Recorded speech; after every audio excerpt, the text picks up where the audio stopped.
পবিত্র ঈদুল আজহার আগেই বাজারে নতুন ৩ ধরনের টাকার নোট বাজারে ছাড়বে বাংলাদেশ ব্যাংক। তবে এসব নোটে কোনো ব্যক্তির ছবি থাকবে না, এর পরিবর্তে প্রাকৃতিক দৃশ্য বা স্থাপনার ছবি থাকবে। বাংলাদেশ ব্যাংকের গভর্নর আহসান এইচ মনসুর এসব তথ্য জানিয়েছেন। শনিবার সকালে রাজধানীর আগারগাঁয়ে পল্লী কর্মসহায়ক ফাউন্ডেশনের ঋণ সক্ষমতা বৃদ্ধি কর্মসূচির উদ্বোধন অনুষ্ঠানে সাংবাদিকদের প্রশ্নের উত্তরে গভর্নর এসব কথা জানান।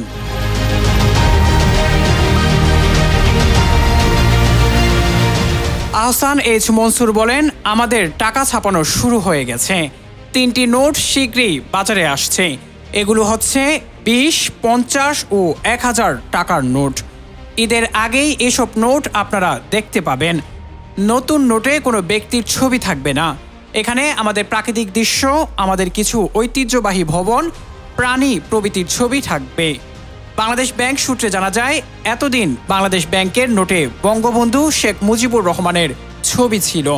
জুলাই অভ্যুত্থানের পর বঙ্গবন্ধু শেখ মুজিবুর রহমানের ছবি সহ নোট নিয়ে বিতর্ক উঠায় গত ১০ই মার্চ বাংলাদেশ ব্যাংক থেকে সব ব্যাংকের ব্যবস্থাপনা পরিচালকদের চিঠি দিয়ে নতুন নোট বিনিময় কার্যক্রম বন্ধ রাখতে বলা হয়।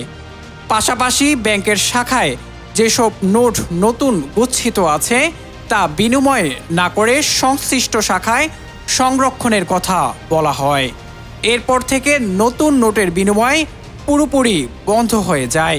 ফলে বাজারে ছেঁড়া ফাটা নোট বাড়তে থাকে।